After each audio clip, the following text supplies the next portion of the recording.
men never sit and wail their harms, but boldly seek how to avenge their harm. But what is the yoke of brothers but rule at sea? What is George of Clarence of Crescent of deceit? What is Richard of the cluster of a ragged fatal rock? This I say, Lord, to let you understand. If any of you would fly from us, there's no hope of mercy for the York brothers. Why courage then? Why can't avoid it? Towards childish weakness to lament or fear! Yes! Gentlemen, King Henry, your servant is the prisoner to this foe. He stayed, you serve. Your fight is justice in God's name. Be valiant, give signal to the fight. Stand up fast, my son. Brother, I shall. Brave followers, yonder stands the thorny wood, which by the heavens' assistance and your strength must by the roots be hewn out. Yet here night, you need not add more fuel to your fire, for well I know you blaze to burn them out. Give signal to the fight, and to it, Lord! Ah!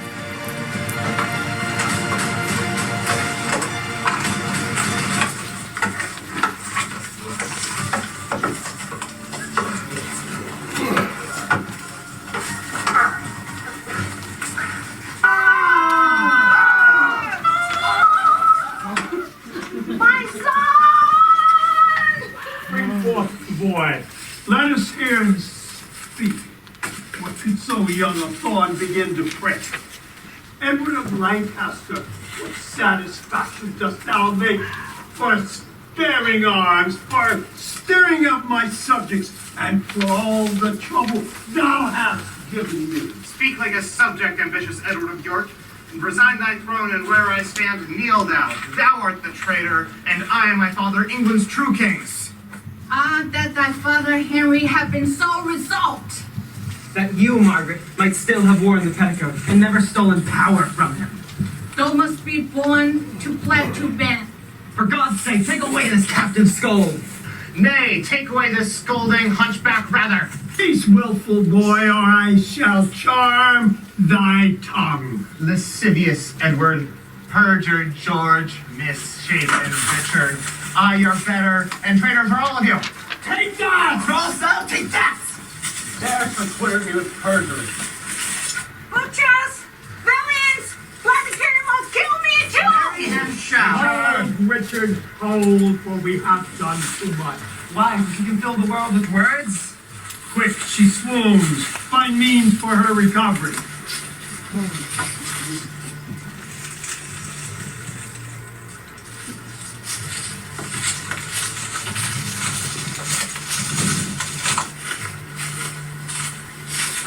Chief Legal Team, my brother, I'll reach to London on a serious matter. Maybe from there you'll hear some news. What? What? The King Tower.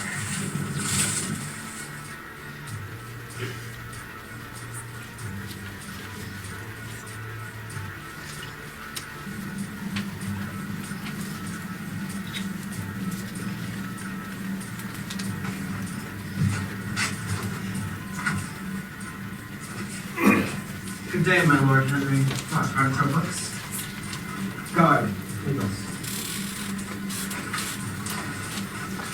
So flies the reckless sheep from the wolf. Thinkest thou I'm an executioner? A persecutor, I'm sure thou art. For if murdering innocents be executing, why then thou art an executioner? For if thou art here, thou hast killed my only son. Thy son, Prince Edward, I killed for his presumption. And I prophesize that future widows and orphans shall curse the hour that ever thou wast born. The owl shrieked at thy birth, the eagle sighed, the night crow cried, boding a luckless time. Dogs howled, ravens screamed, a hideous tempest shook the trees. Thy mother felt more than a mother's pain, and brought forth less than a mother's hope. To wit, a hideous, indigested, deformed one, not like the fruit of such a hidden tree. Teeth hast thou in the head when thou wast born, to signify that thou hast come to bite the world. And if I'll hear no more! Die, prophet, in thy speech! God forgive me my sins and pardon.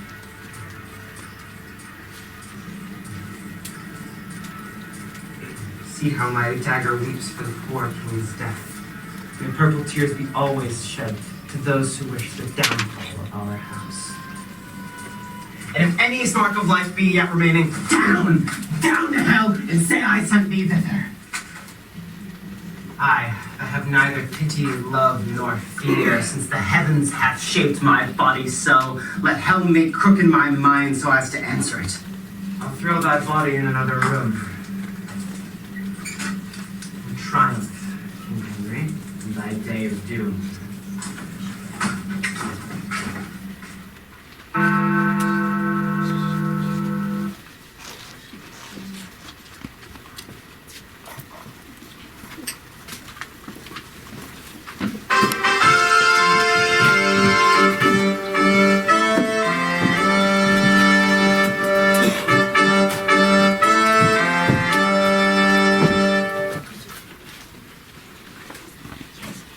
Once more, we sit in England's royal throne, repurchased with the blood of enemies.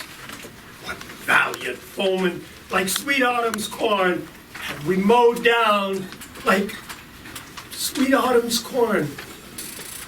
Come forth, my sons. Worthy brothers, Gloucester and Clarence, love my lovely queen, and kiss your princely nephews. The duty I want your majesty, I bestow upon the head of these sweet youths. That I love the tree from whence thou sprang. Witness the loving kiss, I give the tree. Thank you, worthy brother Richard.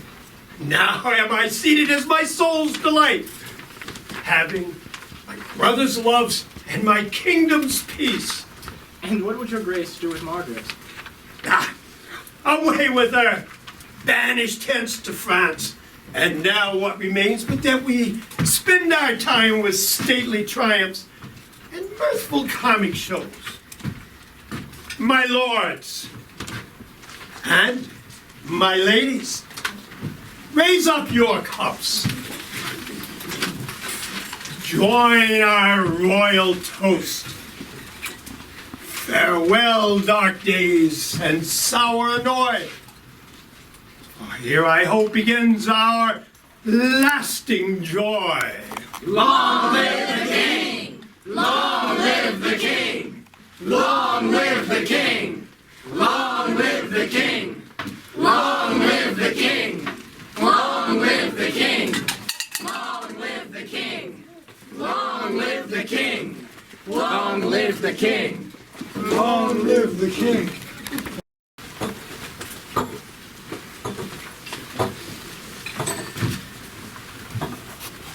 Now is the winter of our discontent, made glorious summer by this son of York, and all the clouds that lowered upon our house in the deep bosom of the ocean buried.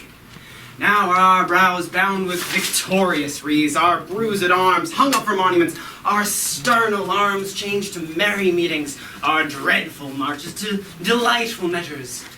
Grim-visaged war hath smoothed Edward's wrinkled front, and now, instead of mounting barbed steeds to fright the souls of fearful adversaries, he capers nimbly in a lady's chamber to the lascivious pleasing salute. But I, that am not shaped for sportive tricks, nor made to court an amorous looking glass, I that am rudely stamped and lack love's majesty to strut before a wanton and ambling nymph, deformed, unfinished, sent before my time into this breathing world, scarce half made up, and that so lamely unfashionable that dogs bark at me as I halt by them. Why I, in this weak piping time of peace, take no delight but to pass away the time, unless to spy my shadow in the sun and descant on mine own deformity. And say there is no kingdom then for Richard. What other pleasures can this world afford? Shall I deck my body in bright ornaments and bewitch sweet ladies with my words and looks? A miserable thought, and more unlikely than to capture 20 golden crowns. Why, love forswore me in my mother's womb, and so I should not deal in her soft laws. She did corrupt frail nature with some bribe, to shape my body thus, to shrink my arm up like a withered shrub, to heap an envious mountain on my back, to shape my legs of an unequal size, to disproportion me in every part like to a chaos. And am I then a man to be beloved? A monstrous fault to harbor such a thought. And therefore, Since I cannot prove a lover to entertain these fair, well-spoken days, I am determined to prove a villain. Hate the idle pleasures of these days. And since this earth affords no joy to me, to command, to check, to bow to others more certain than myself, I will make my heaven to dream upon the crown. And since this world accounts but hell, to this misshapen trunk that bears my head be round impaled with a glorious crown. Why, I can smile. In word host I smile and cry content to that which grieves my heart, and shape my face to every occasion, and wipe my cheeks with artificial tears. Can I do this and cannot get a crown? Tut! We're farther off, I'll pluck it down. Plots have I laid, rumors dangerous, to set my brother Clarence and the king in deadly hate, the one against the other. And if King Edward be as virtuous and just as I am subtle, false, and treacherous, this day shall Clarence be mewed up. But die, thoughts, down my soul. Here, Lord of Clarence comes. Brother, good day. What means this armed guard? His Majesty, concerned with my safety, has appointed this escort to convey me to the tower. Upon what cause? Because my name is George. Lack my lord, that fault's none of yours, but what's the matter, Clarence? May I know? Yes, Richard, well, I know, but I protest as yet I do not. It seems Edward harkens after prophecies and dreams, and says a wizard told him that by someone named with G his children disinherited should be, and as my name of George begins with G, it holds in his mind that I am he. Why, my lord, this is it when men are ruled by women. It's not the king that sent you to the tower, but his queen, Elizabeth, is she. Her jealousy and pettiness knows no bounds. Was it not she and her brother, Lord Rivers, who sent Lord Hastings to the tower from whence he is only recently delivered? You're not safe, brother. You're not safe. I beseech you, grace of both departed me. His Majesty hath ordered that no man shall have private converse or whatsoever with your brother. We speak no treason, Brackbury. We say only the king is virtuous and just, and his queen, well struck in years, and not a bit jealous. We know thy charge, Brackenbury, and will obey. We are the queen's subjects and must obey. Brother, steep disgrace and brotherhood touches me far deeper than you can possibly know. I know it pleases neither of us well. Your detainment shall not be long. I will deliver you, or else lie for you. Meantime, have patience. It seems I must. Farewell. I'll ne'er return. Plain, simple Clarence. I love thee so much that I shall shortly send thy soul to heaven, if heaven shall take the present at its course, which God take King Edward at his hands, and leave the world for me to bustle in. But meantime, I must marry, with Edward of Lancaster's new widow, the young Lady Anne. But, though I killed both her father-in-law and her husband, the readiest way to make amends is to become both her father and her husband, but not all so much for love.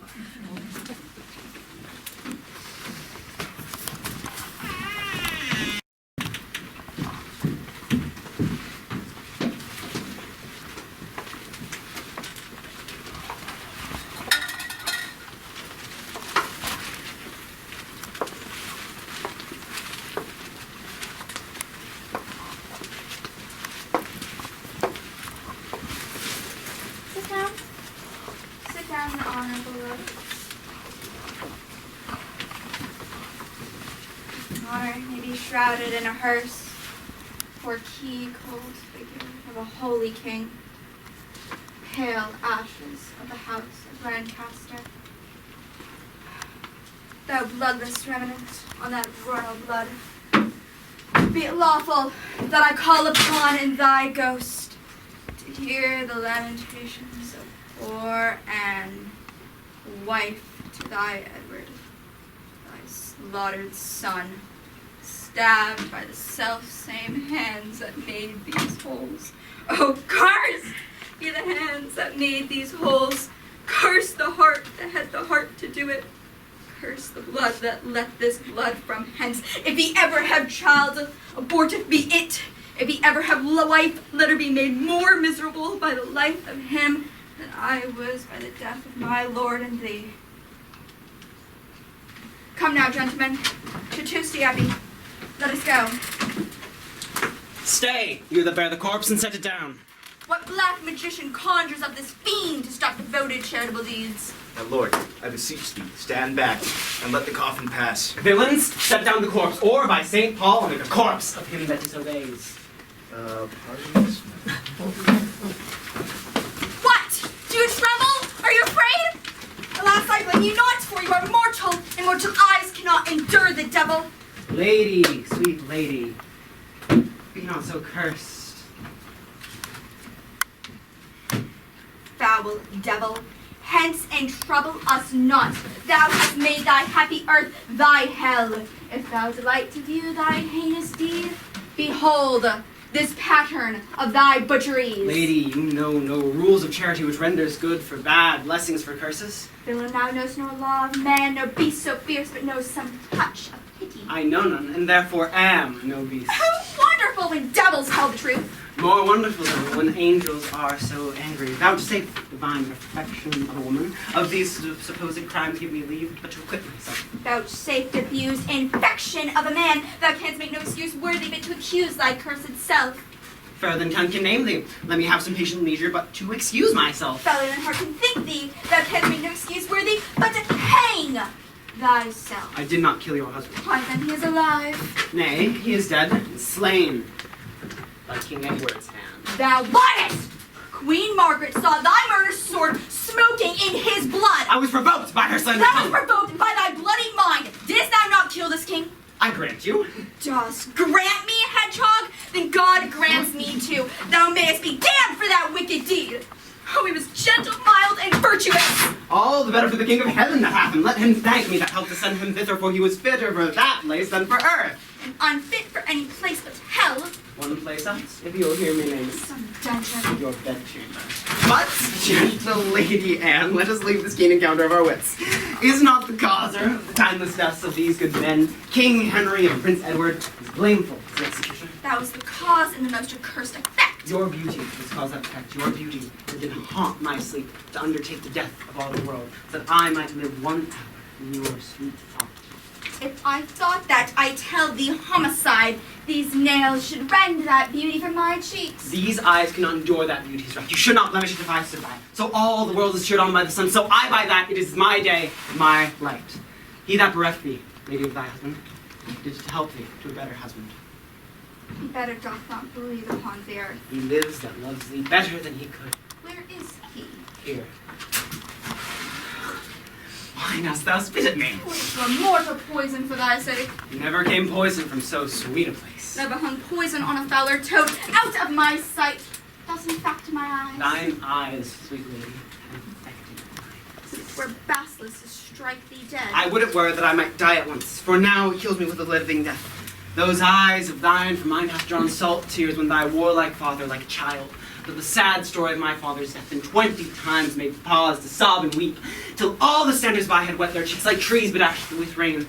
And in that time did my manly eyes scorn a humbler tear, and what those sorrows cannot thence exhale, thy beauty hath, and made them blind with weeping. Teach not thy lips such scorn, it was made for kissing, lady, not for such was contempt. And if thy revengeful heart cannot yet forgive, lo, here I lend thee this sharp-pointed sword, which, if thou please let forth the soul that loves thee most, you should hide it in this treasure of fate.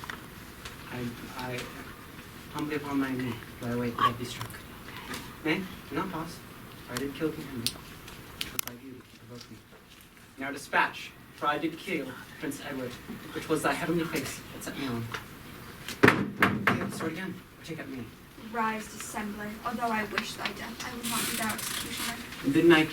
Then bid me kill myself, and I shall do it. I have already. Then speak it again, and even with the word, this hand that for thy love did kill thy love, or for thy love, to the far true love, to both their deaths shalt thou be accessory.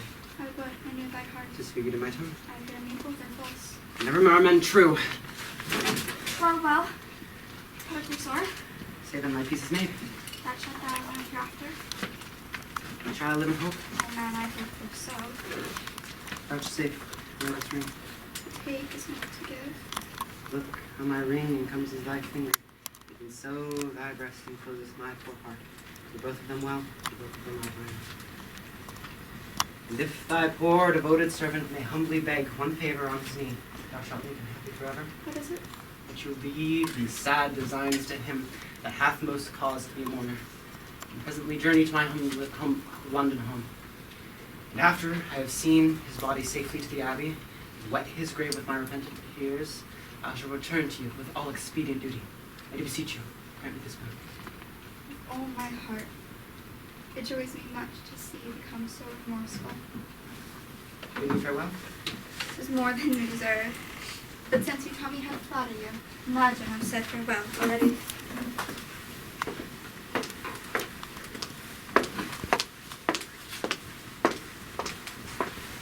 Man, take this away.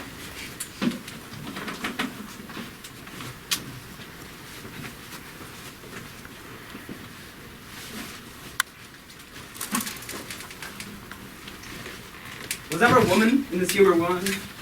Whenever woman in this humor wooed? I have her, but I will not keep her long. Has she forgotten already her sweet prince, Edward, her lord, whom I, some 3 months since, did stab in my angry mood at Tewkesbury, a sweeter and lovelier gentleman framed in all the divine perfection of nature this spacious world cannot again afford? And will she yet base her eyes on me, whose all equals not half of what her Edward was? I do mistake myself all this while. Upon all my life she finds, although I cannot myself to be a marvelous, proper man. I'll be at charges for a looking glass and entertain a score or two of tailors. Since I am now in favor with myself, I will keep it at some little cost. But first, I'll turn yon fellow in his grave and return lamenting to my love. Shine out, fair sun, till I have bought a glass, so that I might spy my shadow as I pass.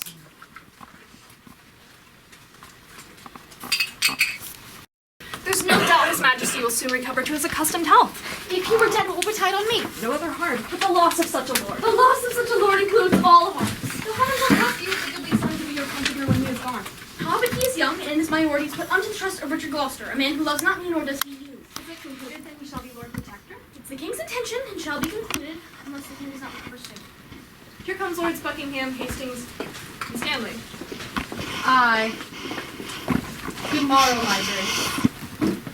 God make your majesty as joyful as you have been. Saw you the king today, my lord Stanley? Just now, the Duke of Buckingham and I are just come from visiting his majesty. Madam, I hope his grace speaks cheerfully. God grant him health. Did you confer with him? Aye, madame. He desires to make atonement between the Duke of Gloucester and his brother. But all are well, but that will never be. I fear our happiness is at its height. They do me wrong, and I will not endure it. Who is it that complains unto the king that I forsooth them stern and love them not? Because I cannot flatter and look fair, I must be held a rancorous enemy? Cannot a plain man live and think no harm, but to have these simple truths abused by silken, sly, insinuating jacks? To whom in all this presence speaks your grace? To thee that has neither honesty nor grace. When have I injured thee? When done thee wrong? The world is grown so bad that wrens may prey where eagles dare not perch. Come, come, Brother Gloucester, we know your meaning. You envy my advancement and my family's. God grant we may never have need of you. Meantime, God grants that I have need of you. Wert thou not the cause of my brother Clarence laid in prison? My lord, you do me shameful injury. I never did incense his majesty against the Duke of Clarence, but have been an earnest advocate to plead for him. Then you may also deny your involvement in my Lord Hastings late imprisonment. She may, my lord. She may, Lord Rivers. Why, who knows not so. She may do more, sir, than denying that and that. She may help your grace to many great promotions, and then deny her aiding a hand therein. Why, what may she not?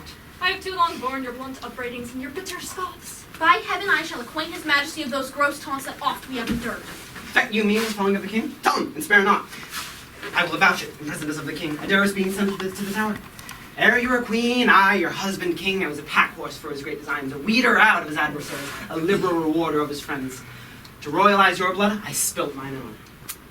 As well as much better blood than his or thine. And in that time, you and your family were supporters of the House of Lancaster. And let me remind you, if you forget, what you are been and what you are against what I have been and what I am. A murderous villain, and so still thou art. In those busy days in which you urged to prove us enemies, we followed them, Henry our lawful king, if we should with you, if you should be our king. If I should be king, I'd rather be a peddler. Far be it from my heart the thought thereof. My lord, were you this country's king? And, as little joy, my lord, you may suppose, were you this country's king? As little joy you may suppose in me, that I enjoy being the queen thereof. As little joy enjoy the queen's narrow, for I am she, and altogether joyless, I can no longer hold me patient. Hear me, you regular pirates, that fall out in sharing that you have torn from me, which you have not that trembles looks on me, a gentle spirit cannot turn away. Foul, wrinkled witch. Wert thou not banished on pain of death? I was, but I do find more pain in banishment than the death can you me here by my abode. A son and a husband, thou owest to me. Now, all your allegiance. This sorrow I have, by right it's yours. And all the pleasures you usurp are mine. The curse that my noble father laid on thee before his death, when thou didst slay my youngest brother in his sight, that is what has befallen thee. And God, not we, hath plagued thy bloody deed. So just as God to right the innocent. 'Twas the foulest deed to slay that babe, and the most merciless e'er was heard of. Parents themselves wept when it was reported. What? Were you all snaring before I came? Ready to catch each other by the throat? And all turn your hatreds now on me? Did your straight curse prevail so much with the heaven? My lovely Henry's death, my son Edward's death, their kingdom lost, my woeful banishment, should all that answer by the peevish brat? Why then, give away without cloud to my precocious Edward, my son, that now is the Prince of Wales, for my son Edward, he was Prince of Wales, dying his youth by untimely violence.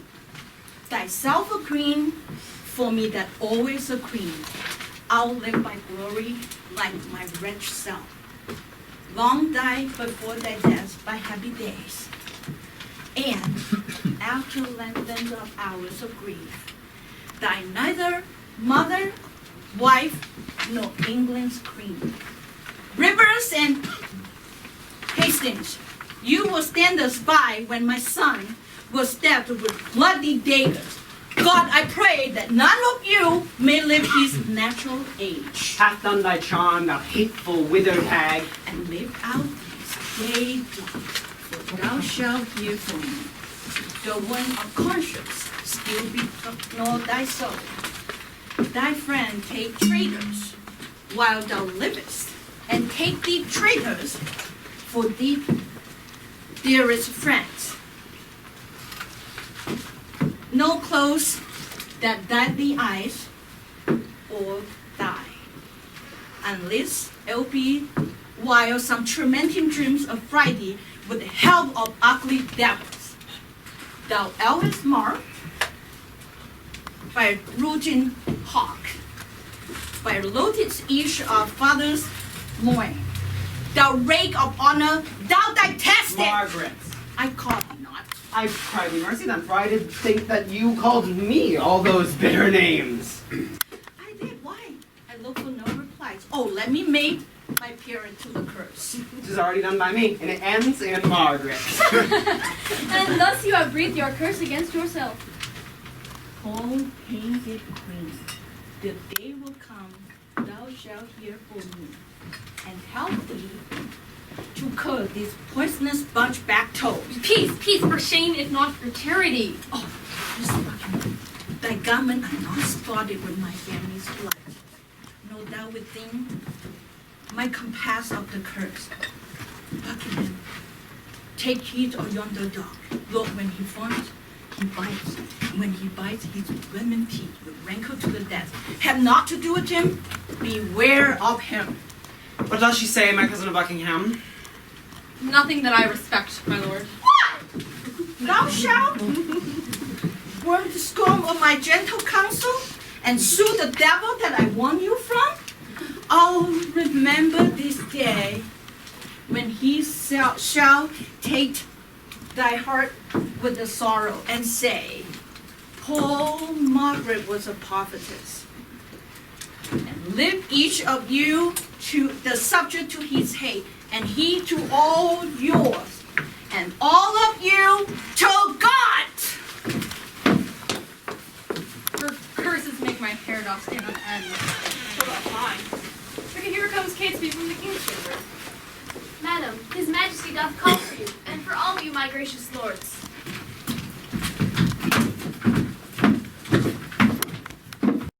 Now do I do the wrong, and weep to these many simple gulls, namely, to Lord Stanley and Lord Hastings, telling them 'tis the Queen and her kin that stir the King against my brother Clarence. And now they believe it, and support me in my revenge. And thus I clothe my naked villainy, and seem a saint, when most I play the devil. But soft, here come my executioners. How now, my hardy, stout, resolved mates, are you going to dispatch of this thing? You are my lord, who comes to have the warrant that will be admitted like he is. How to hear about me?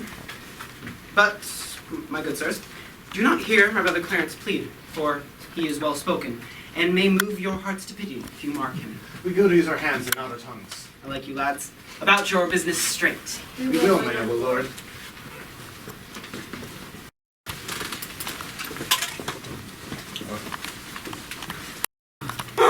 My lord, are you unwell? I look you guys so heavily.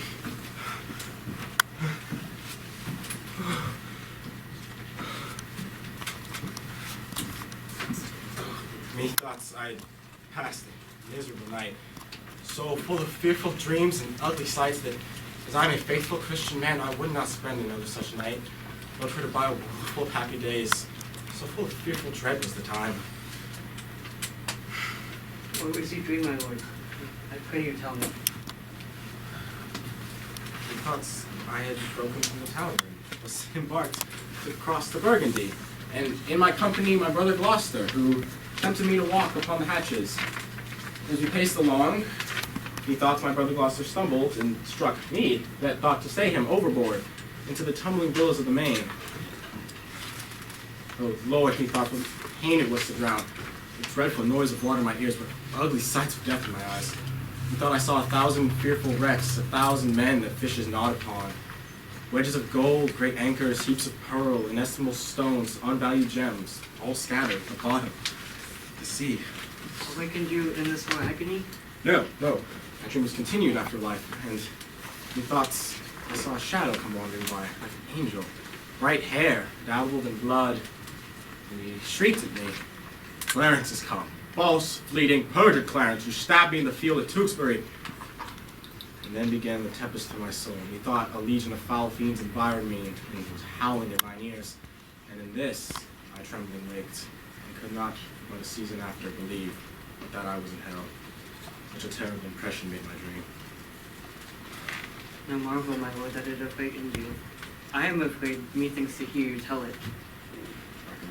I have done these things that doth commend me since my soul. And for Edward's sake, and see how he requites me.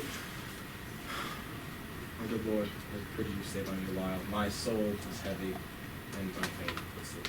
I will, my lord. God give you grace to rest.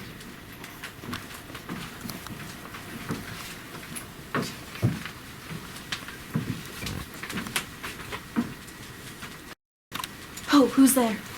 Who willst thou, fellow, and how camest thou hither? We would speak with Clarence, so we came hither on our legs. What so brief? 'Tis better, sir, than to be tedious. Let him see our commission and talk no more.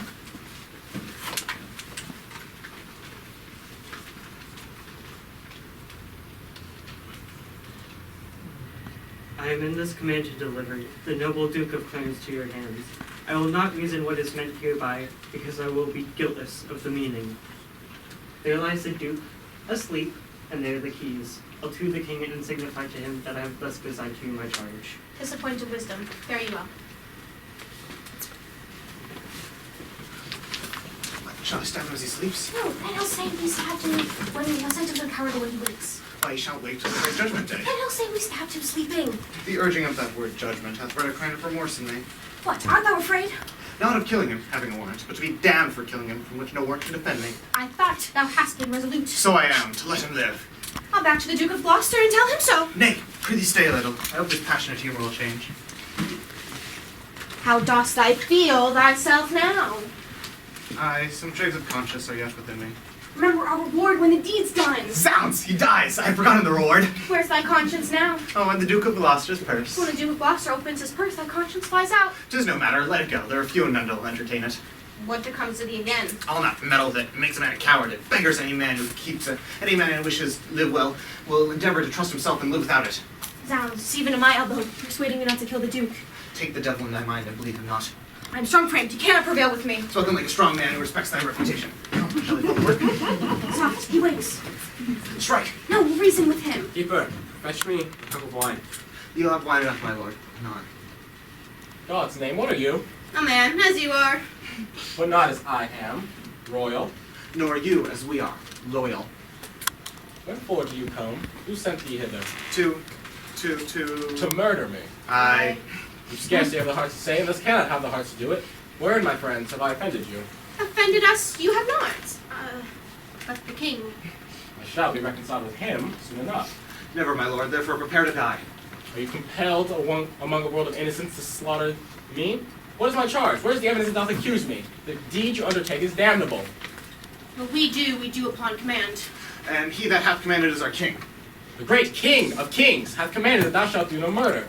Take heed, for his vengeance is fierce upon those who flout and break his law. That same vengeance doth he hurl on you for false forswearing and murder too. And like a traitor to the name of God, with thy sword thou didst pierce the chest of thy sovereign son. And for whose sake did I that ill deed? For Edward, for my brother. If you love me, if you love him, hate not me, for he is my brother, and I love him so. If you're high for me, go back again. I shall send you to my brother Richard, who will reward you better for my death, my life, than Edward will for my death. You're mistaken, my lord. Your brother Richard hates you. Do not slander him, for he is kind. Right, as snow and harvest. Come, you deceive yourself, for it is he that sends us to destroy you here. It cannot be. He wept my fortune and swore with sobs he would deliver me. Why, so he doth. From this south to the joys of heaven. Make peace with God, my lord, for you must die. Have you that holy feeling in your souls to console me to make my peace with God? And are you to your own soul so blind that you would war with God by murdering me? Take heed, good sirs. They that set you on to do this deed will hate you for the deed. Relent and save your souls. Relent? No, 'tis cowardly and womanish. Not to relent is beastly, savage, and devilish. My friend, I spy some pity in thy looks, and if your eye be not a flatterer, come by my side and entreat for me. A begging prince, what beggar pities not? Behind you, my lord! Take that! And that! All this will not do. I will drown you in the wine butt within. A bloody deed and desperately dispatched. How now? What meanest thou that thou helpest me not? By heavens, the Duke shall know of this. I wish he knew that I saved his brother. Take thou the fee and tell him what I say. I repent me that Clarence is slain. Go then, coward! Well, I'll hide the body in some hole till the Duke is ordered from for his burial. And when I have my gold, I will away. For when this is known, I must not stay.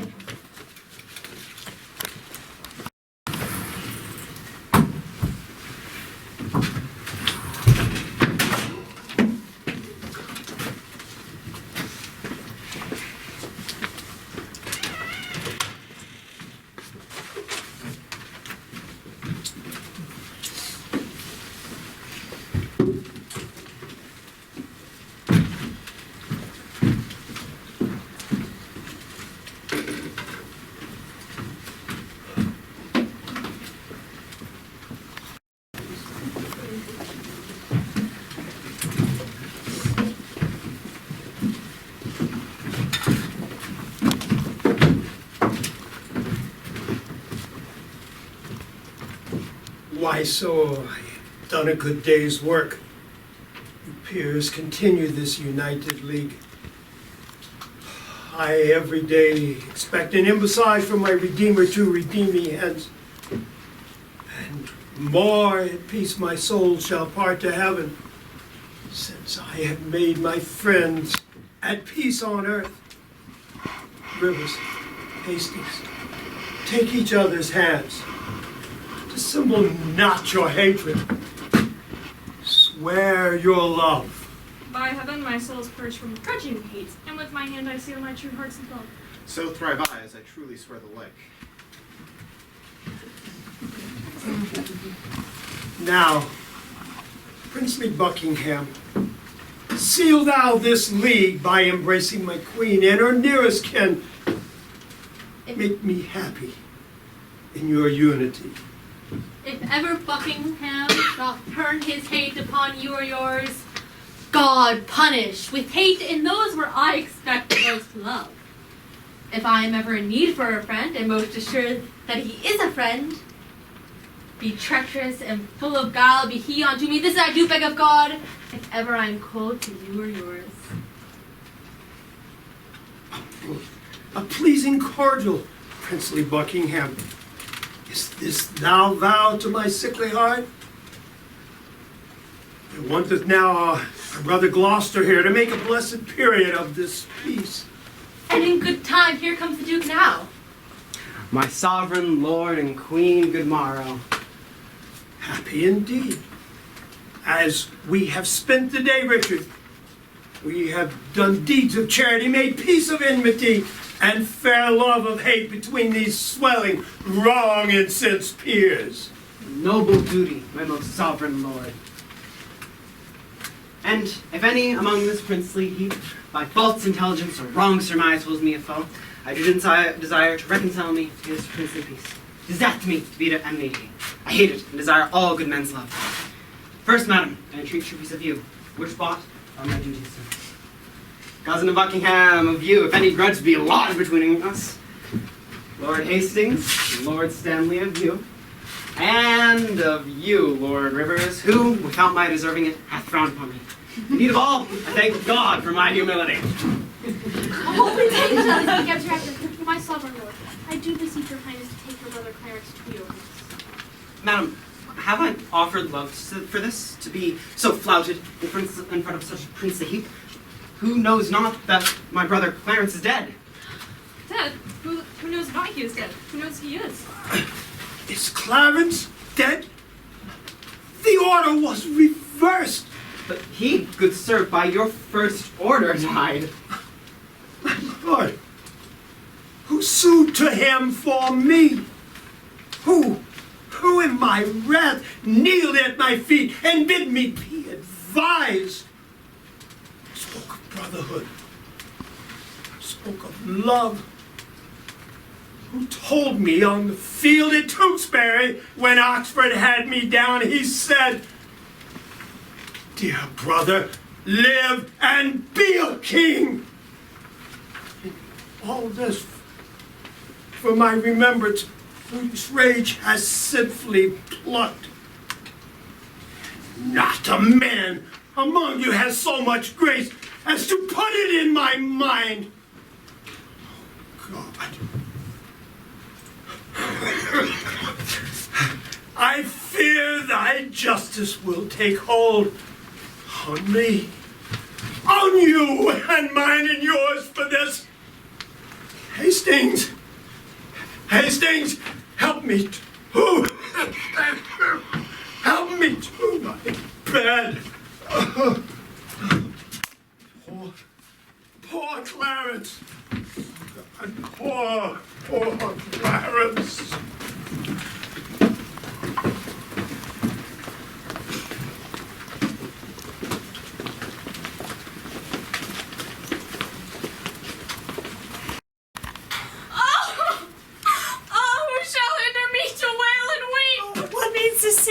Patient's daughter! Edward, my husband, thy son, our king is dead! Why throw the branches when the root is gone? Oh, so much share I have in thy sorrow. I too have bewept a worthy husband's death. I lived with looking at his images, and now 2 mirrors of his princely semblance are cracked by malignant death. I for comfort have but one false glass left that grieves me when I see my shame in him. Alas, I am the mother of all these griefs, so you come, pour all your tears on me, and your sorrows hurt. Have courage, sister. Madam, bethink you, like a careful mother of your children now.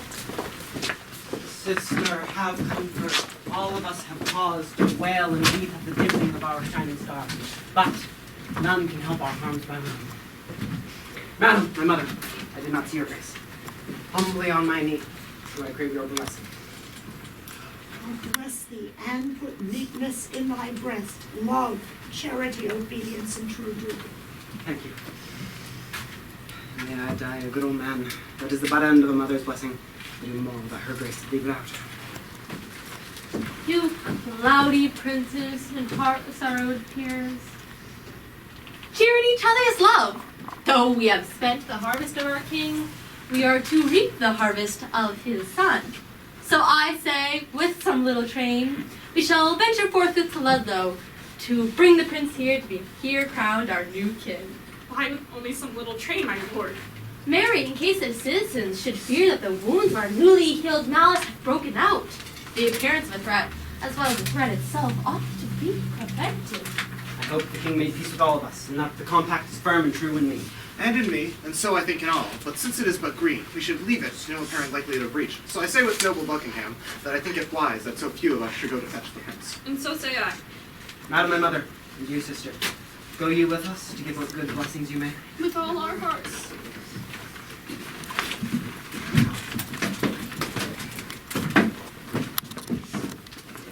My lord, whoever journeys to Ludlow, for God's sake, let not us two stay behind. For, by the way, I've kept up an occasion of what we late spoke of parting the queen's proud brother from the young prince. My oracle, my prophet, my dear cousin. I, like a child, will go by thy direction. Towards Ludlow, then, for will not stay behind.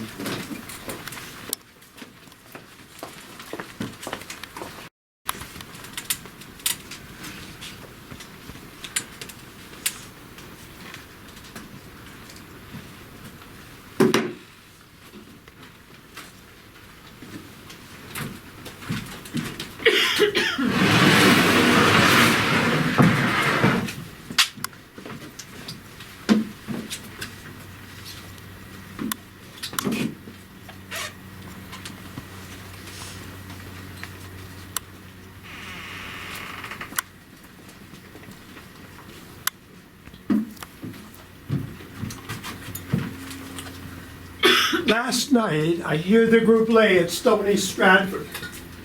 And in Northampton, they do rest tonight. But tomorrow or the next day, they will be here. My Lord Archbishop, I do long with all my heart to see the young prince again. I hope he is much grown since last I saw him. Ah, but I hear no. They say my little son of York has almost overtaken him in his growth. Aye, mother, but I would not have it so. Oh, now why, my good grandson? It is good to grow.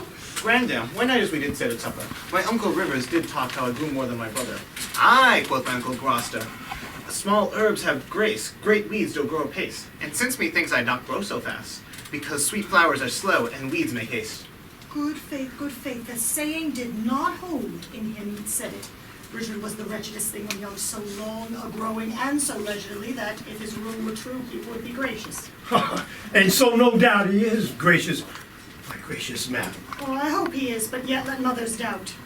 Zounds, if I had been remembered, I could have given my uncle's grace a flout. Now how's that, my grandson? They say that my uncle grew so fast he could gnaw a crust at 2 hours old. It was a full 2 years ere I could get a tooth. Now, Grandam, this would have been a biting jest. Oh, Barless boy, you are too shrewd. A messenger. What news? How doth my son, the prince? Well, madame, I'm in health. Then what is thy news? Lord Rivers has been taken prisoner to Pomfret Castle. Well, who has committed him? The mighty dukes, Gloucester and Buckingham. Oh, for what charge? The sum of it all, I have disclosed.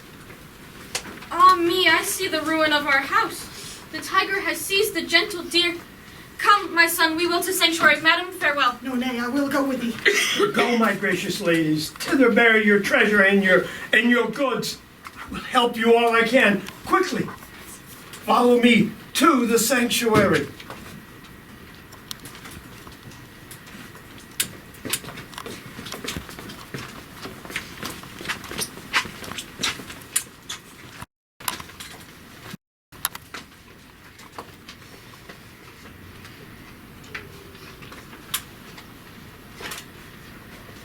Suspenseful.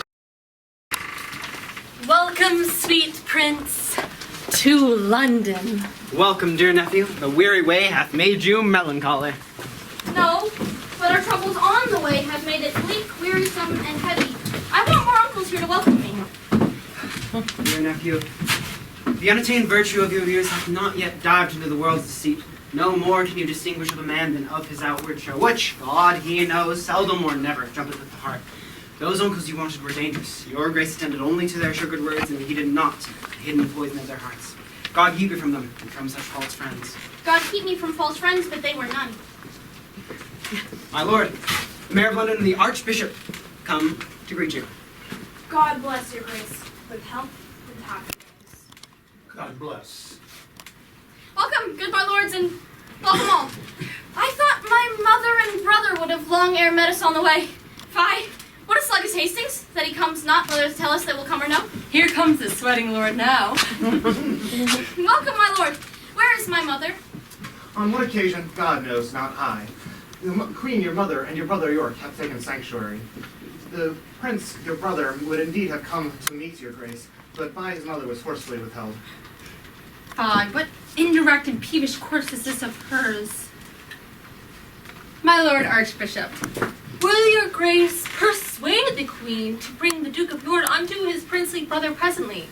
And will if she refuse, Lord Hastings, go with the Archbishop and pluck the little boy from the queen's jealous arms. My Lord of Buckingham, if my weak oratory can win from his mother, the Duke of York, and an expecting heir, but if she be deaf to mild entreaties, oh God in heaven forbid, we should infringe on the holy privilege of blessed sanctuary. Oh, not for all this land would I be guilty of so great a sin. You are too senseless obstinate, my lord. Too ceremonious and traditional. Wait, but with the grossness of our age, you break not sanctuary in seizing him. The benefit thereof is given to those who deserve it and have the wit to claim it. The prince hath neither deserved it nor claim it, and in mine opinion cannot have it. Oft I've heard of sanctuary man, but sanctuary child? Ne'er till now.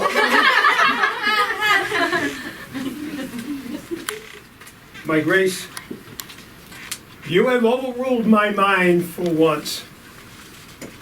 Come along, Hastings. Will you go with me? I go, my lord. Catesby, Ratcliffe, Lovell, go you with them and lend what good aid you may. Our brother comes. Where shall we sleep until our coronation?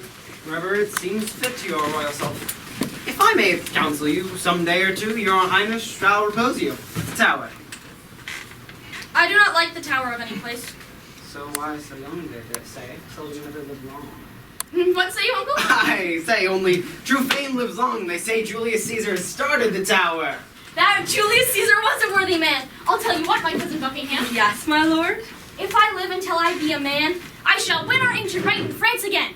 Or die a soldier, as I lived a king. Forward summer is like that, short spring. Here comes the Duke of York now.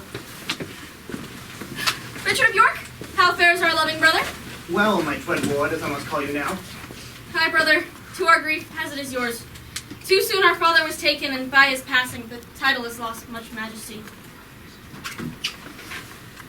My lord of York, how fears our dear cousin? I thank his grace. You say that idle weeds are fast in growth. The king, my brother, hath outgrown me far. He hath, my lord. Therefore he is idle. I must not say so. Then he is more beholding to you than I. He may command me as a sovereign, but you, command me as a kinsman. I pray you, uncle, give me your dagger. My dagger, little lord, with all my heart. A beggar, brother? Only of my uncle, who I know will give, and it being but a toy, which is no grief to give. A greater gift than that I'll give my cousin. A greater gift? Well, that's a sword to it. It is too heavy for your grace to carry. I weighed lately, were it heavier. Would you have my sword, little lord? I would, so that I may thank you as you call me. How? Little. My lord of York will still be cross and talk. Uncle, your grace knows how to bear with him. You mean bear me, not bear with me. You see, my brother mocks both you and me. Because I am little like an ape, he thinks that you should bear me on your shoulder. Oh, with sharp provided witty reasons to mitigate the scorn he gives his uncle. He so aptly and prettily taunts himself. So young, so cunning is wonderful. My lord, will it please you to pass along? My cousin of Buckingham and I will go and get your mother so say she may meet you and welcome you to the tower. What? Going toward the tower? My Lord Protector would have it so. I'll not sleep quiet in the tower. Why? What could you fear? Why, the angry ghost of my brother Clarence. My granddam said he was murdered there. I fear no uncle's dead. Nor none that live, I hope. And if they live, I hope I need not fear them. But come, brother, and with a heavy heart thinking on them, go we unto the tower.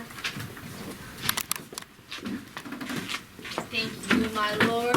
This brat in York was not enticed by his mother to taunt and scorn him thus boldly. Oh, 'tis a parlous boy. Bold, quick, ingenious, forward, capable. He's all his mother's from top to toe. Well, let them rest. Come hither, Catesby. Thou hast sworn along with Ratcliffe and Lovell to join us in our mighty cause. Thou knowest our reasons urged upon the way, so what sayest you? Lord Hastings is your friend. Will it not be easy to make him join our mighty cause for the installment of this noble duke on the royal seat of this famous isle? He, for the late king's sake, so loves the young prince that he will not be won against him. What of Stanley? Will it not be easy for him to join us? He is Hastings' dearest friend, and will do all in all as Hastings doth. No more but this. Go, gentle Catesby, and as we're far off, sound on how Lord Hastings stand affected to our cause. Tell him to go to the tower, and it's a meeting to plan the prince's coronation. If he be tractable to us, encourage him and tell him all that we know. But if he be cold, leaden, icy, unwilling, be so to him and break off the talk immediately. Tell us of his inclination. My good Catesby, go you to Lord Hastings and tell him that the old enemy of his, Lord Rivers, shall be let blood tomorrow at Pomfret. And bid him give that new woman of his, Jane Shore, one gentle kiss the more. My good lords both, I go with the greatest speed I can. My lord, what shall we do if we perceive that Lord Hastings will not yield to our many thoughts? Drop off his head, man. And when I have the crown, claim you of me the earldom of Hereford for your loyal service. I take your promise at your grace's hand. And have it delivered to you with all kindness. Come, brother, to Ludlow then, for we'll not stay behind.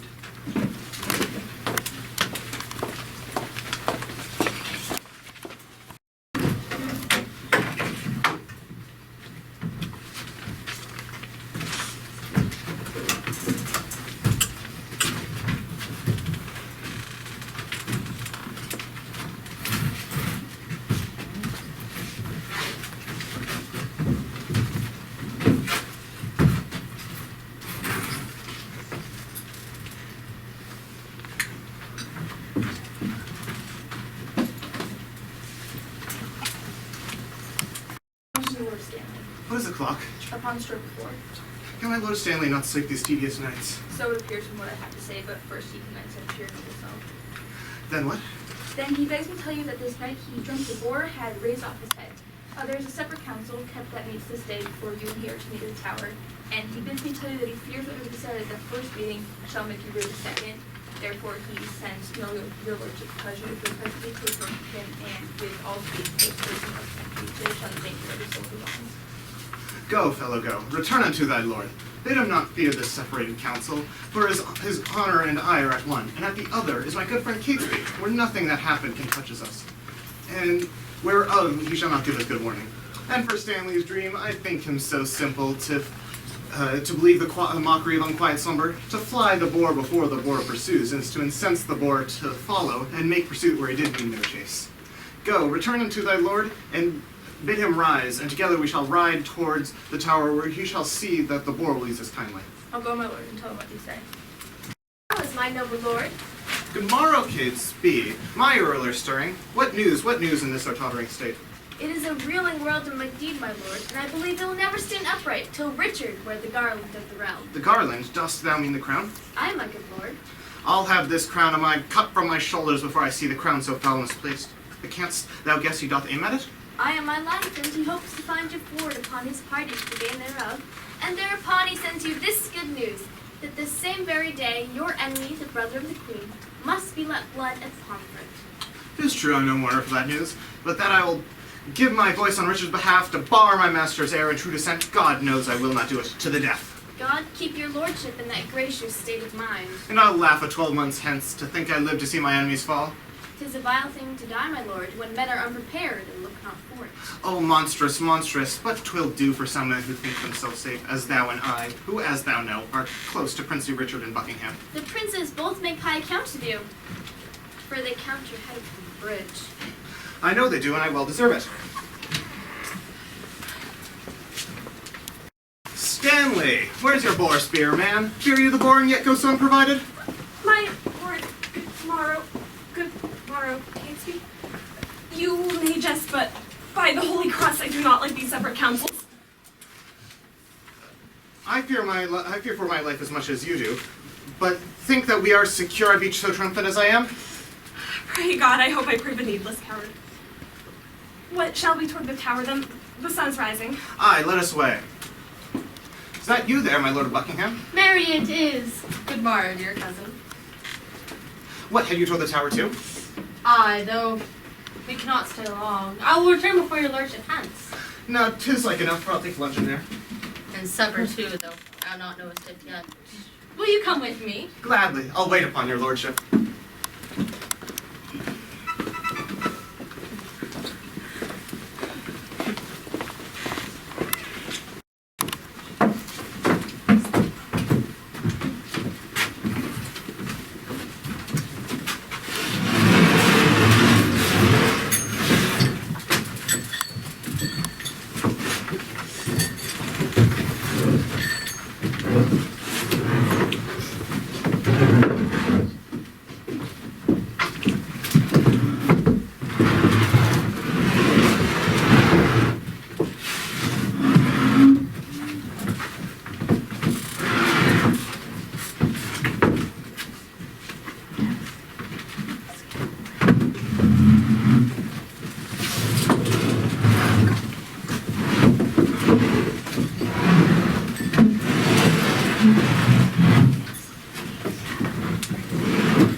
Here we are gathered to determine the date of the coronation. In God's name say, what is the royal day? Is everything ready for that glorious time? They are and want but nomination. Tomorrow, then, I judge to be the happy day. But who knows our Lord Protector's mind? Who is most close with him? You, your grace, methinks should soonest know his mind. We know each other's faces, aye, but for our hearts, he knows no more of mine than I of yours, and you of mine than I of his. Lord Hastings, you and him are near in love. It is true he loves me well, but on his plans for the coronation, I have not yet summoned him. You, my noble peers, may name the time, and on Richard's behalf, I will give my voice. Well, in good time, here comes him now. Yes, in happy time, here's the Duke. My noble lords and cousins all, good morrow. I've been long a sleeper, but I trust that my absence doth neglect no great designs which by my presence might have been concluded. My lord, if you had not come upon your cue, Lord Hastings here would have taken your part. I mean, your voice on the matter. Ah, my Lord Hastings know me well, and does love me well.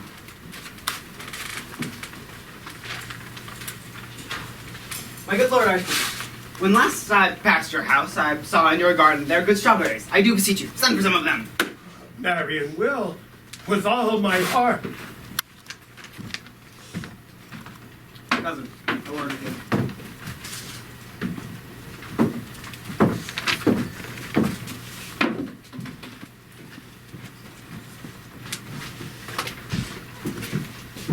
Where's my Lord Protector? I have sent for his strawberries. His Grace looks cheerfully well this morning. I don't think there's a man in Christendom who could less or hide his love or hate than he. And what of Richard's heart did you perceive today? Of no man here he is offended, for if he was, he would have shown in his looks. I pray you all, tell me what they deserve. Who is it that conspires my death with damned plots of hellish deeds and doth prevail upon my body with their damned witchcraft? Your princely presence makes me most forward to doom the offenders, so ere they may be, I say they deserve death. Then be you all witness of their evil. Look how I'm bewitched. Behold, mine arm is like a blasted sapling withered up. And who is it that does cast this curse upon my body? But Queen Elizabeth and that wicked woman Jane Shore that have unleashed this curse upon me. They have done this, my lord. If protector of those damned strumpets talks out of me of ifs, thou art a traitor. Off with his head. Catesby, Ratcliffe, Lovell, see it done. The rest that love me, rise and follow.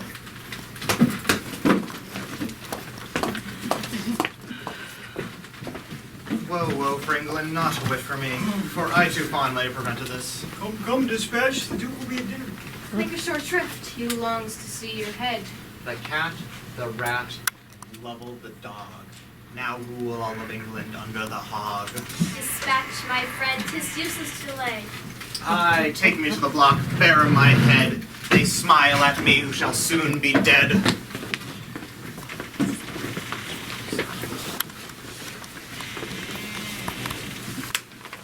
Quake and change thy color, as if distraught and mad with terror. Ghastly looks come to me like enforced smiles. But where's Catesby? He is there. He brings the mayor of London along. Everyone ready? Go. Lord Mayor, take care! Look to the robbers there. Guard the walls, draw your swords! Catesby, defend the mayor. Lord Mayor, the reason we have sent. Hold. Defend thee. Here are enemies. God and our innocents protect us, Lord Mayor, take cover! Have patience there, friends. Ratcliffe and Lovell. Here is the head of the ignoble traitor. A dangerous and unsuspected villain Hastings. We are safe then. For truly, my heart is filled with sorrow. So dearly did I love the man that I must weep. Lord Mayor, would you imagine, weren't it not by a great preservation that me and the Lord of Gloucester stand here to tell it on this very day in the tower he planned our murder? Had he done so? What, you think us liars that we would proceed thus rashly in the villain's death, as if our very lives and the peace of all of England did not depend upon it? But surely, Lord Mayor, you do believe us, don't you? Now, fair befall you, he deserved his death, and your good graces have both well proceeded. Still, we had determined that we shall not kill him till you could see that traitor, and for him to confess his treasons, so you could tell the citizens who might otherwise misconstrue our actions and wail his death. However, in goodly haste, these friends have now regrettably prevented it. Your grace's words should serve as well as I have seen and heard him speak. I swear all acquaint our duteous citizens with all your just proceedings in this case. Well, Fonpon, we bid you farewell, my good mayor of London, and Catesby, Ratcliffe Lovell, and my cousin of Buckingham. Go you with him to see him home. Go home, Jolly. I will join you presently. Go after him, cousin. And as you walk with him, infer the bastardy of Edward's children. My brother was known to have kissed every woman in the land, and should not be harmed for the rumor to catch that his marriage was not lawful, nor his sons in true wedlock born. If more is needed, tell him that when my mother was first with child, my father was away having war in France, and through true computation of the time, found that my brother, the late king, was not of his issue, which will appear, for my brother looked nothing like the Duke our king. But speak of this sparingly, as if 'twere off, for as you know, my mother still lives. Fear not, my lord. I will play the orator as if the golden fee for which I plead were my own. And so, my lord, adieu.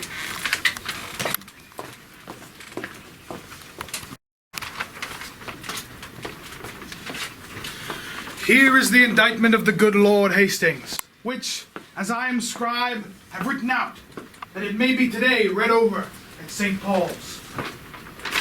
Mark how well the copy hangs together. 11 hours I have spent to write it over, for yesternight by Catesby was it sent me. The first draft was full as long a-doing, and yet within these 5 hours Hastings lived, untainted, unexamined, free, at liberty. Here's a good world the while. Who is so dense that cannot see this obvious deceit? And who is so bold that says he sees it not? Bad is the world, and all will come to naught, when such ill-dealing must be seen in thought. Richard for king!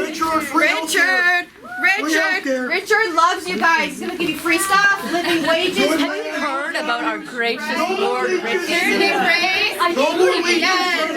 Yes, love your hat. You have a great hat. Richard loves you much. You might want to consider changing your hat because you know that head might not be yours much longer, but that's okay. Richard might love you. Not speaking from experience. No, not at all. Go for Richard. Good citizens, it feeds my heart's hunger to see you gathered here today. You have seen the daily chaos of our realm, and being wise, have no doubt surmised the scandalous truth. The roots of this entropy spring from him that lately wore the crown. God grant him peace and pardon, though it cannot be denied that Prince King Edward and his sons were of not the York line born.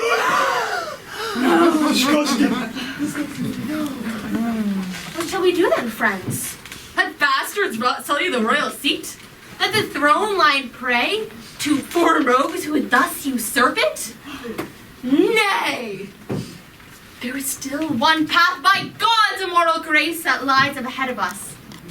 One man born of true descent. A Plantagenet prince, a hero of the Civil War, the victor of Scotland, the defender of England's peace. I bid all those who love their country good cry, God save Richard, England's worthy king. God save Richard, England's worthy king. God save Richard. Thank you, dearest friends. To hear your cheerful call signifies your wisdom and your love for Richard. Come to Baynard Castle. We shall go in all possible haste. Richard, remember Richard, guys. Richard, yeah, Richard.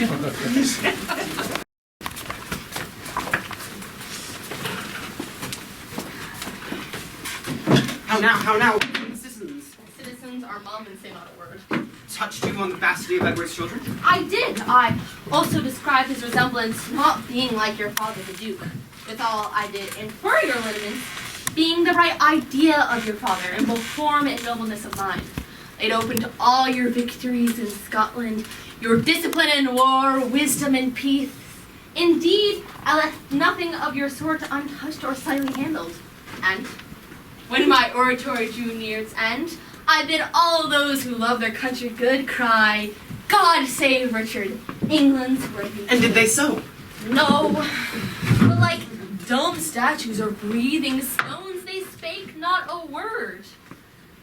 Eventually, some few followers of my own did cry, God save Richard, England's worthy king.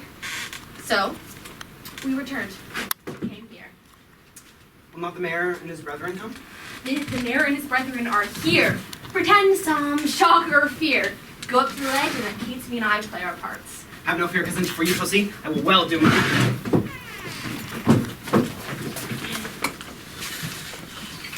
Lord Mayor, I fear the Duke will not be spoken with all. Gifts from Richard. Gifts from Richard. Catesby? Ah! What says the Duke upon my request? He entreats your grace, my lord, to visit him tomorrow or the next day. He is within 2 right reverend fathers, divine gentle meditation, and in no worldly suits will he be moved to draw him from his holy exercise. Return, good Catesby, and tell his grace that myself, these fair citizens, and Lord Mayor, on the greatest import must have some conference with him. I'll signify so much on Tuesday. Aha, my lords, you see, this prince is not an Edward. He is not sleeping to engross his idle body, but praying to enrich his watchful soul. Happy were England would his grace take on his self, but oh, I fear we shall not win him to it. Mary, God defend his grace should say us nay. Here comes Catesby again. Catesby, what's his disgrace? His Grace wonders to what ends you have assembled such troops of citizens to come greet him. Himself, not being warned of thereof before, fears, my lord, to do no good to him. Sorry I am that the Duke should suspect that I mean him no good. By heaven, we come to him in perfect peace. So, return and tell his. See where his Grace stands between two clergymen. Oh, two props of virtue for a Christian prince to stay him from the fall of vanity. Dear Lord, pardon us the interruption of thy devotion and right Christian zeal. My lord needs no such apology. I do beseech your grace to pardon me. I do suspect I have done some great offense, which in the city's eyes seems disgracious, and that you come to reprehend my ignorance. And yet, no, you have. For it is your fault that you... It is your fault that you resign this supreme seat, the throne majestical to the corruption of a blemished stock. So, today we come to you to implore that you take on your princely government of this your land, not as protector, steward, substitute, or lowly servant for another's gain, but as your birthright, your heritage, your own. I cannot tell, and to depart in silence, or bitterly speak in your reproof. Your love deserves my thanks, but my worth unmeritable shuns my high request. So mighty, so many are my defects, that I truly must hide myself from my greatness. But, God be thanked, there is no need of me. The royal tree hath left us royal fruit, which, mellowed by the stealing hours of time, hath well become the seed of righteousness.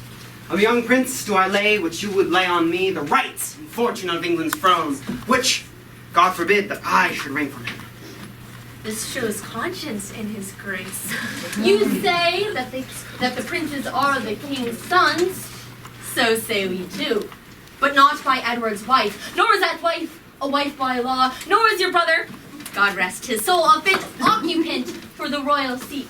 So, we come here today to take on your royal self, the seat, to save this land from the corruption of a blemished stock. Do, my good lord, your citizens entreat you. Oh, make them joyful, grant their lawful suit. I beseech you, take it honest. I cannot, nor I will not yield to you. If you resign, as in love and zeal and your tenderness of heart, know that whether you accept our suit or no, your brother's son shall never reign our king. We'll put some other on the throne, the disgrace and downfall of your house. So come, citizens, zounds, we will entreat no more. Call him again, sweet prince. Accept their suit. If you deny them, all the land will rue it. Will you enforce me to a world of cares? I am not made of stone, cousin of Buckingham and sage, grave men. Since you will buckle fortune on my back and force me the crown, whether I will or no, I must have patience to endure the load. But God doth know, and you shall partly see how far I am from the desire of the throne. God bless your grace. We see it and will say it. And here I salute you with this title, Long live King Richard. Long live King Richard, England's worthy king! Tomorrow then, may it suit you to be crowned. Even one who will have it, or you shall have it so. Tomorrow then. Come, so most joyfully we take our leave. Come, brothers, we must do our holy work again.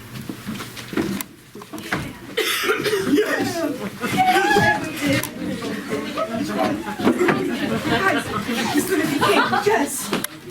Your grace. The man! Yes, Richard! My man, Richard! Yes, Richard! Oh.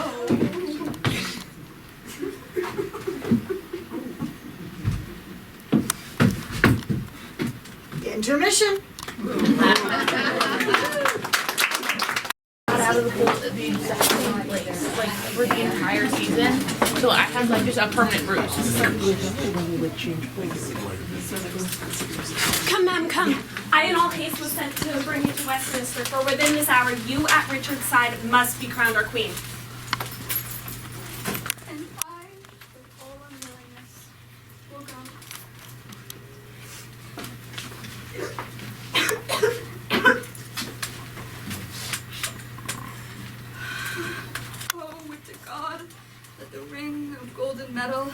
made to steer me to the brains. Anointed, let me be with deadly ones. Die ere men can say, God save the Queen. Poor soul, I envy not thy glory, and for thy sake at least, I wish thyself no harm. No, why not? When scarce the blood was well washed in his hands, which issued from my late dear husband, I wish to God if Richard's wife, if any be so mad, I'd be made more miserable by the life of him than I was by the death of my envy. In such a small time, I grew grossly to his captive words. Never one night in his bed did I enjoy the golden dew of sleep with the cries of his frightful dreams. Besides, he hates me for my family, and will soon break rid of me. Poor heart, I pity thee and shall pray for thee. Is that for you? Dear ladies, have courage.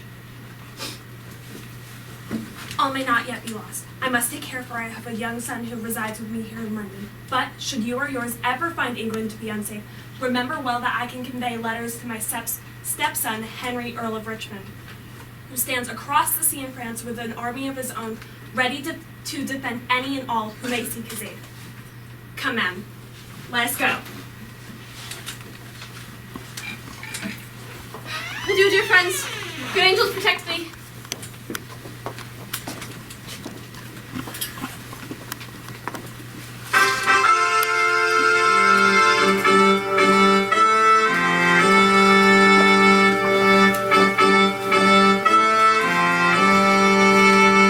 Stand all apart. Cousin of Buckingham, My gracious sovereign. give me thy hand.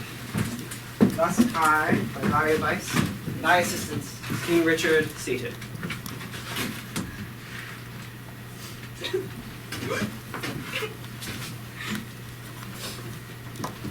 Shall we wear these glories for a day, or shall they last, and we rejoice in them? They shall live and forever let them last. Cousin, now do I play the touch, to try if thou be crinkled again, indeed. Young princes live, think now what I would speak. Say on, my loving lord. Why, Cousin Buckingham, I say I would be king. And so you are, my thrice-renowned lord. Am I king? 'Tis true, but the princes live. True, my noble prince. Cousin, thou wast not wont to be so dull. Try, shall I be plain? I wish the bastard's dead, and would have it suddenly performed. What sayst thou now? Speak suddenly, be brief. I will do your pleasure at thy grace's hand. Cousin, thou wast not wont to be so dull. What sayst thou? Do I have thy consent that they shall die? Give me some breath, my lord, some pause before I can speak positively on this. I will return before you hear him presently. The king is angry. See, he wants his live. High-reaching Buckingham grows circumspect. The deep revolving witty Buckingham no more shall be neighbor to my counsels. What, though he held out so long with me and tired, and now he stops for breath? So be it. Catesby, My lord? knowest thou any whom corrupting gold could tempt into a secretive exploit of death? I know a discontented gentleman whose haunty means match not his haunty spirit. Gold were as good as 20 orators, and will no doubt tempt him to anything. What is his name? His name, my lord, is Tyrrell. Tyrrell. I partly know the man. Go, call him hither. And Catesby, rumor it abroad that Anne, my queen, is very grievous sick. I will give orders for her to keep him close. Look how thou dreamest. I say again, give out that Anne, my queen, is sick and likely to die. Thou, straight. Now be married to my brother Edward's young daughter, young Elizabeth, the last York heir, or else my kingdom stands on brittle glass. Murder her brothers and then marry her. Uncertain way of gain, but I am in so far in blood that sin will pluck on sin. Tear falling pity dwells not in this sigh. My lord. Is thy name Tyrrell? James Tyrrell, sire, your most obedient subject. Art thou indeed? Prove me, my gracious lord. Resolvest thou to kill a friend of mine? please you, but I'd rather kill 2 enemies. Why then thou hast it. 2 deep enemies, my sweet sleeps disturbers, and foes to my rest are they that I would have thee deal upon. Sure. Leave those bastards in the tower. Let me have open means to come to them, and soon I'll lead you with fear come. Go by this token, say it is done, and I shall love thee and prefer thee for it. Oh, the back is straight.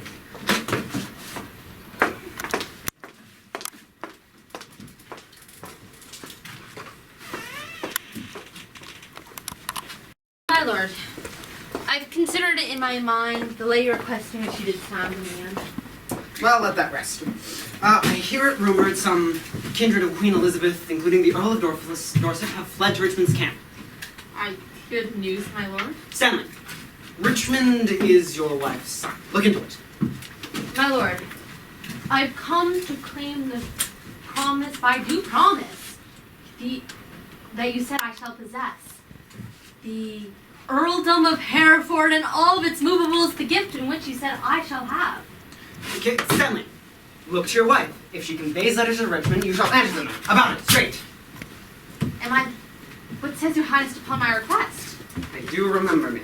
Henry VI did prophesy that Richmond would be king when Richmond was a little peevish boy. My lord.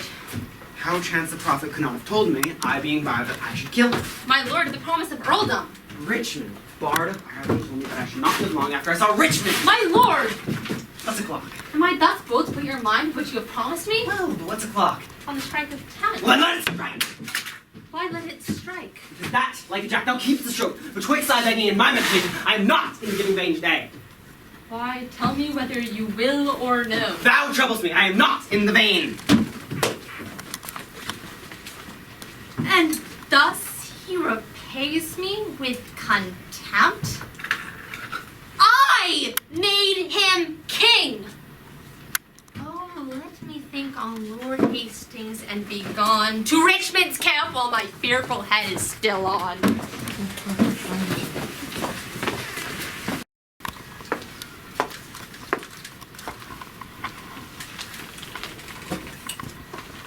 The bloody and tyrannous act is done.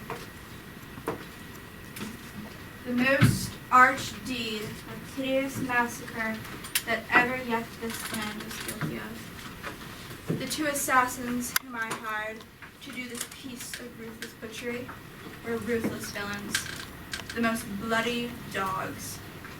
And yet they looked away with old tenderness and cried like 2 children to tell me their tale. Oh, thus, quoth one to me, there lay the gentle babes, both girdling one another in their sleep. A book of prayers lay open on their pillow, when once seen almost changed my mind. But oh, that devil! There the villain stopped, choked with tears, he could say no more. The other spoke at length. We smothered the most replenished, sweet work of nature, that from the prime creation ere she framed. Hence, both are gone, with trouble and remorse. They could say no more. So I left them, and now must bear these tidings to the bloody, bloody king. Here he comes, all health, my sovereign lord. Kind hero, am I happy in my nose? You beget me of will make you happy. Be happy then, for it is done. But did you see them dead? I did. Come to me, Joe. Soon and after supper, thou shalt tell the process of their death. Meantime, think I may do thee good. Farewell to them. I humbly take my leave. The sons of Edward sleep and heave, and Anne my queen hath bid the world good night. For now I know that the Earl of Richmond dreams upon young Princess Elizabeth, and by that token, dreams upon the crown. So, here I go, a jolly, thriving wooer. My lord, Good or bad news that thou comest in so quickly? Bad news? The Archbishop has fled to Richmond.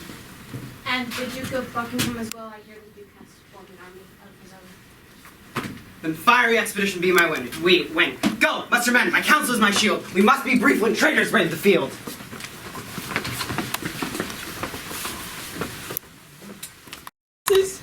Ah, my tender babes, if yet your gentle souls fly in the air, hover about me with your airy wings and hear your mother's lamentation. Come, daughter, let us Margaret's example take. Her curses thus far have hit their mark and showed they had a power great, and if so, you be not tongue-tied, you come with me, and in the breath of bitter words let's smother my damned son that has thy sweet son smother it. Hold Richard! Who dares intercept me in my expedition?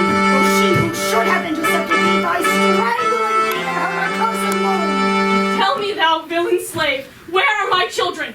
Where is my brother Rivers and your brother Clarence? Where's your good wife Anne? Where's kind Hastings? A flourish, trumpet, strike alarm drums. Let not the heavens hear these telltale women rail on the Lord's anointed. Strike, I say! Art thou my son? Yes, I thank God, my Father, and yourself. Then patiently hear my impatience. Madam, I have a touch of your condition and cannot brook the accent of reproof. Oh, let me speak. Fine then. Speak, mother, but be brief, for I am in haste. Oh, art thou so hasty? I have stayed in labor for thee, God knows, in torment and in agony. And came I not at last to comfort you? Thou camest on earth to make the earth my hell. A grievous burden was thy birth to me. Touchy and wayward was thy infancy, thy school days. Frightful, desperate, wild, and furious. Thy prime of manhood, daring, bold, adventurous. Thy age, confirmed, proud, subtle, sly, and bloody. What comfortable hour canst thou namest that ever thy grace be with thy company? If I be so disgracious in your eye, madam, let me march on and not offend you. Hear me a word, for I shall never speak to thee again. So? To war take with you my most grievous curse. My prayer shall in Richmond's party fight. And there with the little souls of Edward's children shall they seek out all thine enemies and promise them success. Bloody thou art, bloody will be thy end. Shame serve thy life, and shall thy death attend. Though far more cause, yet much less spirit to curse abides in me, I say amen to her. Stay, madam. I must speak a word with you. I have no more sons of the royal blood for thee to slaughter. You have a daughter called Elizabeth, virtuous and fair, royal and gracious. But must she die for this? Oh, let her live. So she may live unscarred of bleeding slaughter. I will swear to all that she is not Edward's daughter. Wrong not her birth, she is a royal princess. To save her life, I'll say she is not so. Her life is safest only in her birth. And only in that safety died her brothers. You say that as if I had slain my nephews. No doubt the murderous knife was dull and blunt, till it was whetted on thy stone-hard heart. By heaven, my tongue should not to thy ears name my voice, till that my nails were anchored in thine eyes. Madam, I intend more good to you and yours than ever you or yours were by me harmed. What good is that thou canst do? The advancement of your children, gentle lady. Up to some scaffold, they're to lose their heads. Up to the dignity and height of royalty. Tell me, what state, what dignity, what honor canst thou provide to any child of mine? Even all I have, myself and all will I withal to a child of thine. Repeat, Peregrine, lest thy kindness telling last longer than thy kindness date. Madam, say that with all my soul I love thy daughter and do intend to make her Queen of England.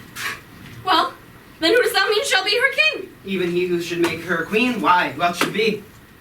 What? Thou? What think you of it? And how canst thou woo her? That I would learn of you, you being best acquainted with her humours. And wilt thou learn of me? Madam, with all my heart. Send to her, by the man that slew her brothers, a pair of bleeding hearts. Engrave thereon Edward and York, and with it send a letter of thy noble deeds.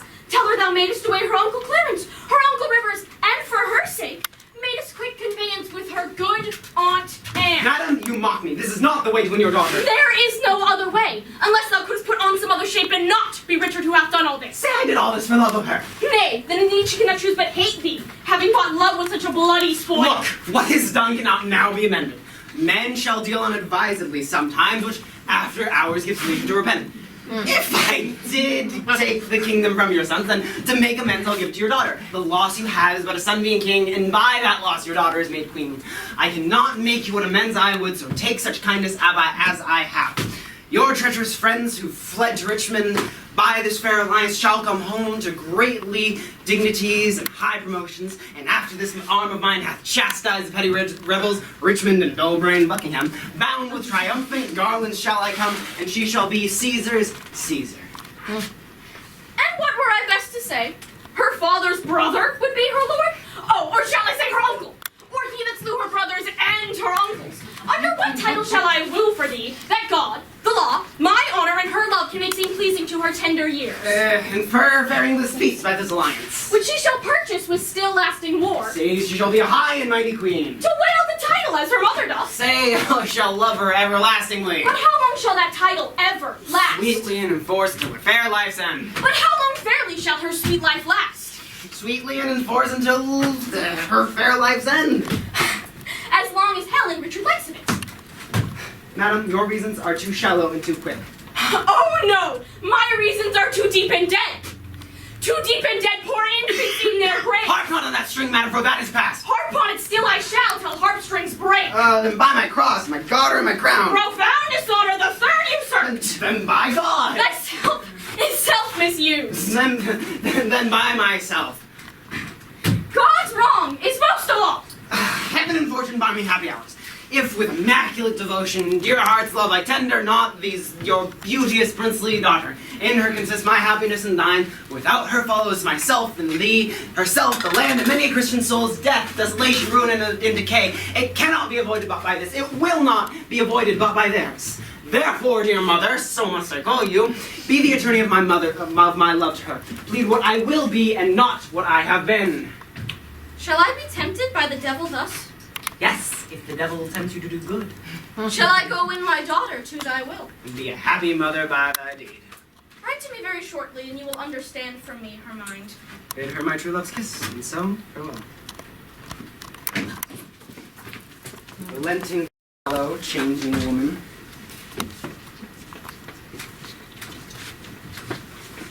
How now? What news? Oh, most mighty sovereign on the western coast rides a navy to our shores. It's thought that Richmond is their admiral. Catesby, fly to the Duke of Norfolk, my ally in the north. I will, my lord, with all convenient haste. Ratcliffe, come in. Post to Salisbury, when thou hast come dull, unmindful villain, why stayest thou here and not goest to the Duke? First, mighty liege, what from your grace shall I convey unto the Duke? Oh, true, good Catesby. Bid him bring his power and meet me and my troops at Salisbury. I go. Stanley, what news of you? None so good to please you with the hearing, nor none so bad cannot be reported. What's this, a riddle? Neither good nor bad? Why needest thou run so many miles about when thou may tellest me the quickest way? I ask you again, what be thy news? Richmond is on the seas. Then there let him sink and be the seas on him. Why has he set sail? I know not, my sovereign, but I might guess. Then as you guessed! Stirred up by Dorset, Buckingham, and the Archbishop, he makes for England here to claim the crown. Is the throne empty? Is the king dead? What heir of York is there but me? I ask you, why be he on the seas? Unless it be for that, my liege, I cannot guess. Thou wilt revolt and fly to him, dear. No, mistrust me not. Then where be thy troops and thy followers? Where be thy loyal friends to help me? My friends are in the north. What do they in the north when they should serve their king in the west? They have not been commanded, mighty king. Pleaseth your majesty, give me a leave. I'll go and muster up my friends. Where and what time shall please you to meet? And let thou fly to Richmond, I'll trust thee not. You have no cause to hold my friendship doubtful. I never was, nor never will be false. Go then, and muster men. But leave behind thy son George Stanley. Look your heart be firm, or else his head's assurance is but frail. So deal with him as I prove true to you. Finally, the Duke will open arms, and every hour more nobles flock to the rebels' army, and their power grows strong. Her gracious sovereign, now in Devonshire, as I thought my friends were well informed, the Earl of Oxford, his mighty cousin, Sir Christopher Erswick, with mighty confederates, are up in arms. My lord, the army of great... Thou don't you owls, nothing but songs of death! There, take that till thou bring better news! The news I have to tell your majesty is that a sudden flood and storm, Buckingham's army is dispersed and scattered. He himself wandered away alone. No man knows whither. I I cry thee mercy, good fellow. My liege, the Duke of Buckingham is taken. That is the best news. That the Earl of Milford is landed with a mighty power. That the Earl of Richmond is landed with a mighty power at Milford is colder tidings, indeed, yet must be told. Then let us go to the field at Salisbury. While we reason here, a royal battle must be won and fought. Someone order Buckingham be brought to Salisbury. The rest march on with me. Who goes there? Declare yourself and your allegiance. Stanley, Earl of Derby, and what thine? Art thou friend or foe? If I were not thine friend, then I would have been but a fool to have travelled thus far to meet with thee. Sir Christopher! Too long has it been since we last met. How fares your General Richmond? He is well, my lord, and longs to see both you and his brother, your son, again. Report to Richmond then, the sty of the most deadly bore my young son, poor George, is kept a hostage to King Richard. If I revolt, off goes poor George's head. The fear of that holds off my present aid. Yet, commend me to thy lord, he shall be pleased with the hearing that Queen Elizabeth hath heartily consented her daughter marry Richmond as soon as he arrives. Tell me, where is Richmond now?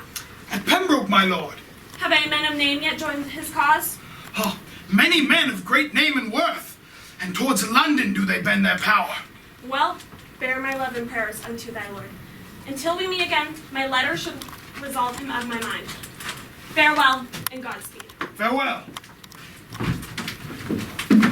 Will Richard not let me speak with him? No, my good lord. That is all Salisbury, is it not? It is. Why then, all Souls Day shall be my body's doomsday. It was on this day in King Edward's time, I begged.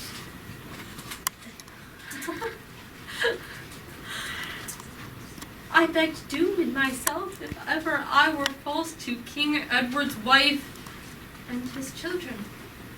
It seems that God, whom I've toyed with, has turned my false prayer on its head and given in truth what I begged in jest.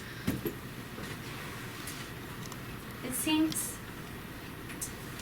that Margaret's curse falls heavy on my neck. That Richard, he said, will split my heart with sorrow. Come, lead me to the block of shame. Wrong hath but wrong, blame the do no blame.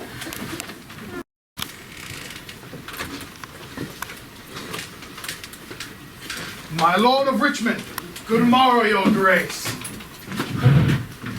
My fellow countrymen, bruised under the yoke of tyranny, thus far into the bowels of the land have we marched, and here receive we, from our father Stanley, a letter of comfort and encouragement.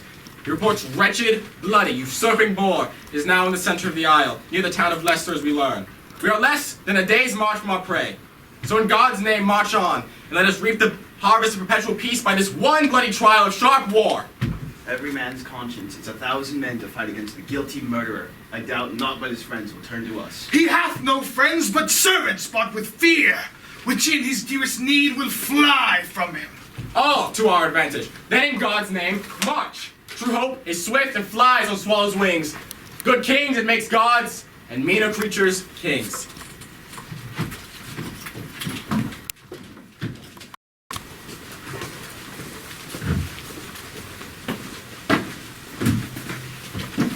Here, Pitcher Hent, even here in Bosworth Field, my lord of Norfolk, why look you so sad? My heart is tonight inflated with my looks.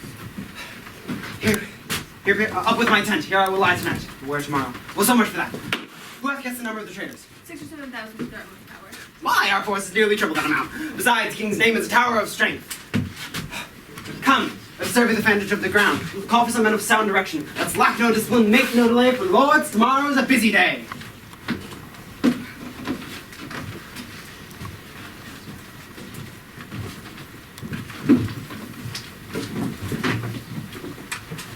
Golden sun hath made its weary set, and by the bright track of his fiery car we shall see a goodly day tomorrow.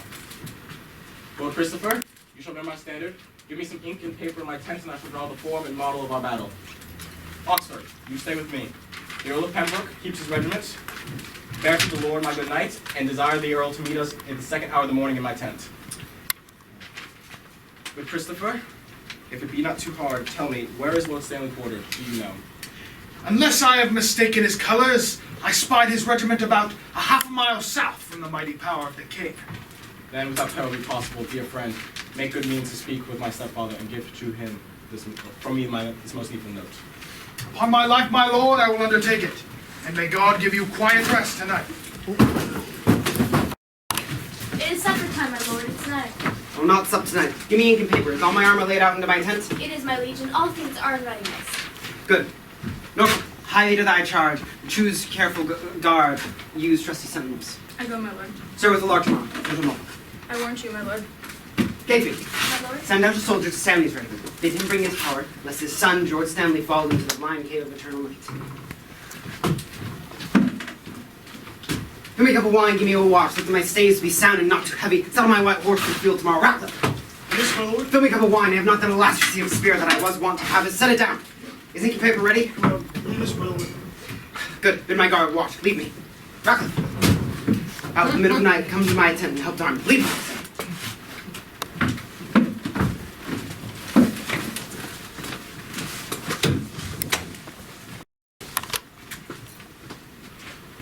My lord, we have made it. Fearing the chance of spies, we dared not cross open ground. As so through woods, we came with all the haste we have made. I'll see to it that none follow us. Fortune and victory sit on thy helm. All the comfort that I can afford beats you, noble stepfather, but tell me, how fares my loving mother? She is well. I bring blessings from thy mother who prays continually for thy safety. But time is brief, and the dark night is fading fast. Prepare thy troops early in the morning. I will try and hold my forces back, though on thy side I may not be too forward, lest, being seen, thy brother, tender George, be executed in his father's sight. Farewell, my brave son.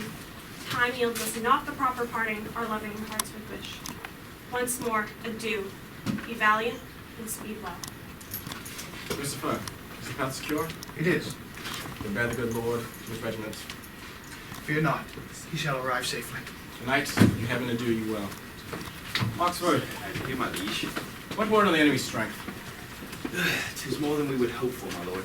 But I warrant, less than Richard wishes, fear not, they will prove no match for us. I doubt you not. Though I face a million foes, if I had but a dozen of my good friends by our side, I would still stand strong.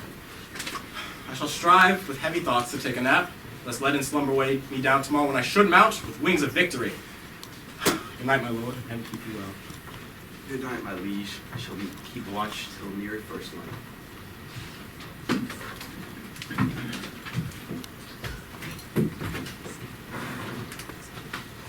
Thou God, whose captain I count myself, look upon my forces with a gracious eye, and put in their hands thy bruising irons of wrath, so they may crush down with a heavy fall the evil that has poisoned this good land.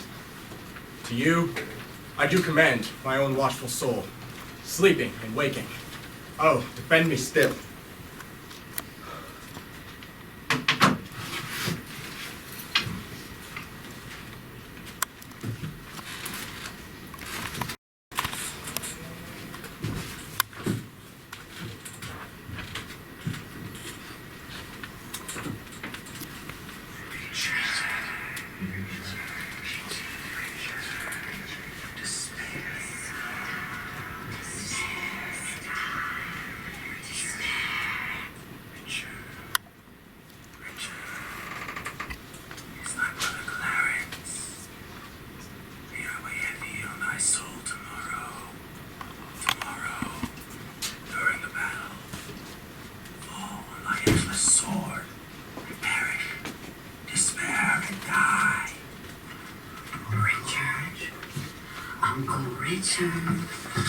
Remember thine nephews smothered in the tower, despair when died.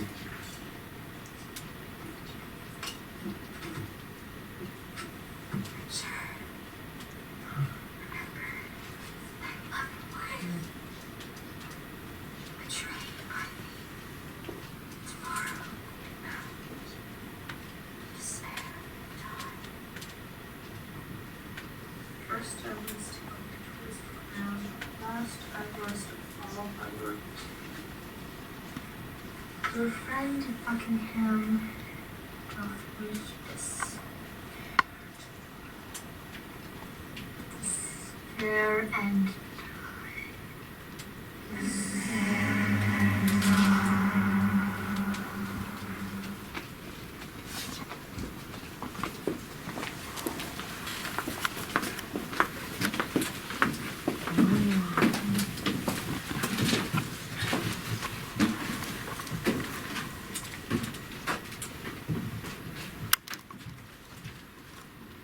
family of thy enemy wishes thou victory.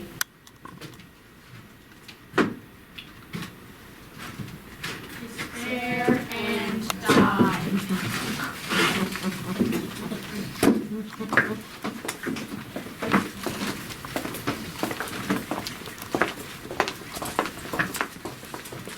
Get into the horse! Bind up my wounds! Have mercy, Jesus! Soft, but I did dream. Oh, coward conscience, how dost thou afflict me? Cold, fearful drops down on my trembling flesh. What do I feel? Myself? There's no spy. Richard loves Richard. That is, I am I. Is there a murderer here? No. Well, yes, I am. Then flat. What? Myself? Great reason why. Alas, unless I revenge myself. Myself upon myself. Alack, I love myself. Wherefore? For good deeds I myself have done unto myself? Oh no. Alas, I rather hate myself, for hateful deeds committed by myself. My conscience hath 1,000 souls tonight, and every one of them condemns me for a villain. I shall despair. There is no creature loves me. If I die tomorrow, not a soul shall pity me. And wherefore should they? Since that I myself find in myself no pity for myself.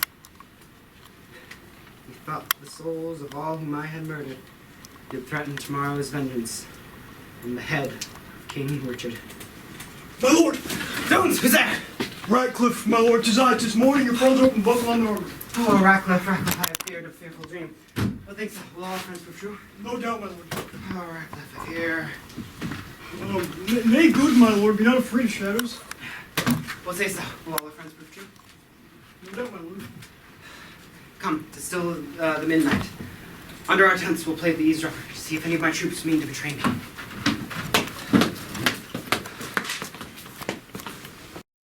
How have you slept, my lord?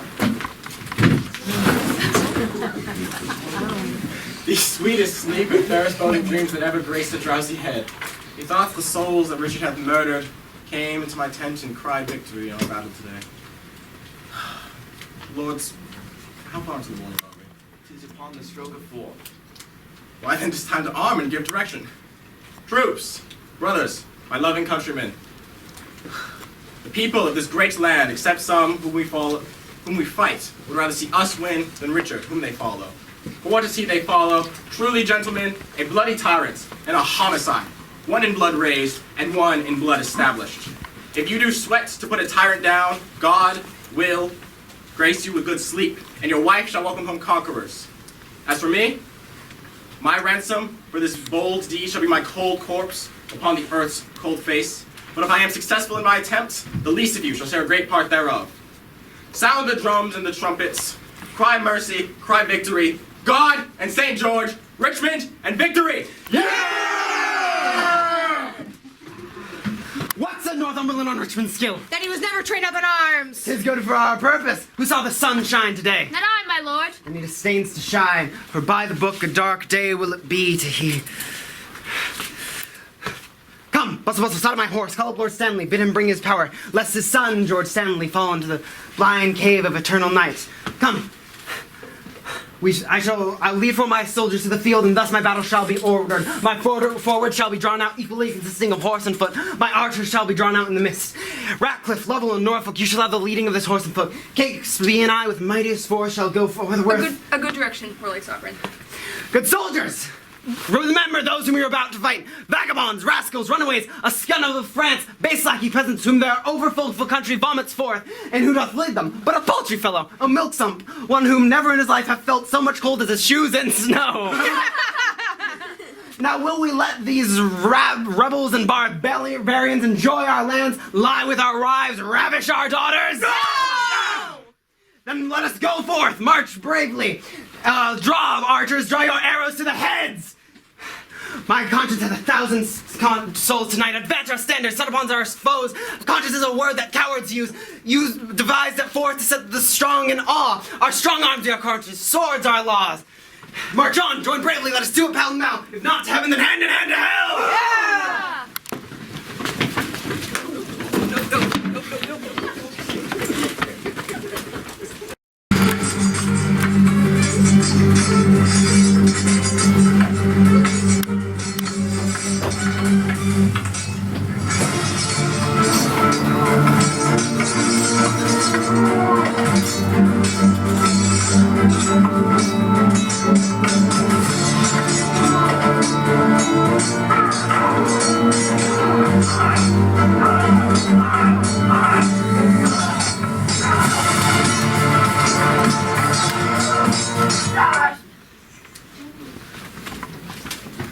Rescue, fair Norfolk, rescue, rescue!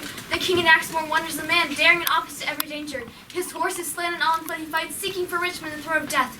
Rescue, fair lord, or else all is lost! A horse, my kingdom for a horse! Withdraw, my lord, I'll help you to a horse.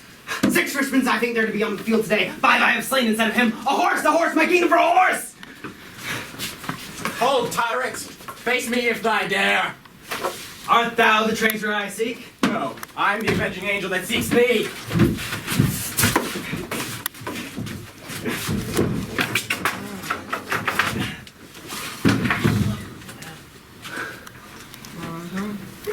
Cry mercy, victorious friends! The deed is done and the bloody dog is dead!